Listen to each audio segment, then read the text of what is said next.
നമുക്ക് പ്രോപ്പറായിട്ട് ചികിത്സിക്കുകയാണെങ്കിൽ നമുക്ക് ഇന്നത്തെ കാലത്ത് 70-80% കുട്ടികൾക്ക് വിശേഷം മാറ്റാൻ പറ്റും.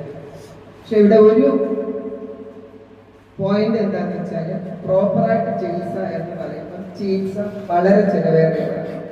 ഈ RCCയിൽ എങ്ങനെയാണെന്ന് വെച്ചാൽ നമുക്ക് വടക്കത്ത് കാസർഗോഡ് തൊട്ട് തെക്ക് തിരുനെൽവേലി വരെയുള്ള പേഷ്യൻസ് നമുക്ക് വരും.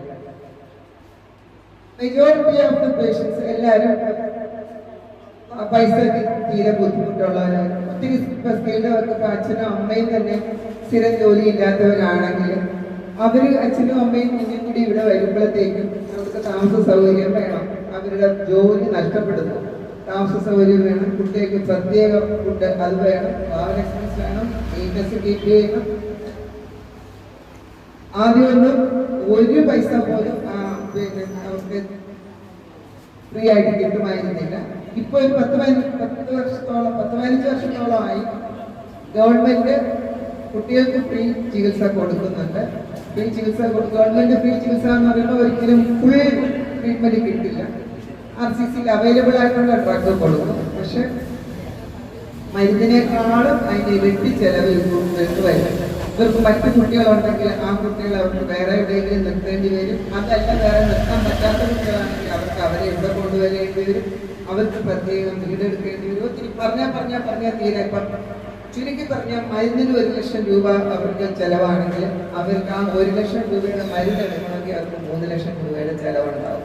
ഇതൊന്നും എഴുതി വെച്ച കണക്കുകളല്ല. ഇത് നിത്യവും കണ്ടാണ് ഏത് ചാരിറ്റി എവിടെ കുട്ടികൾക്ക് വേണ്ടി കൊടുക്കുന്നു എന്ന് പറഞ്ഞാലും അതിൽ ഞാൻ തീർച്ചയായിട്ടും അതിനകത്തൊരു നമ്പർ ആയിക്കാണ്. അഫ്കോഴ്സ് കുട്ടികൾക്ക് വേണ്ടി മാത്രം കുട്ടികളുടെ പാരൻസിനെ ഉൾപ്പെടുത്തിയാണ് ഈ വൃദ്ധാശ്രമം എണ്ണമുണ്ട്. അത് കുറെയൊക്കെ അവരെ സഹായിക്കാൻ പറ്റും. പക്ഷെ ഒരു ഗവൺമെന്റിനും ഈ ചികിത്സ മുഴുവൻ എടുക്കാൻ പറ്റില്ല.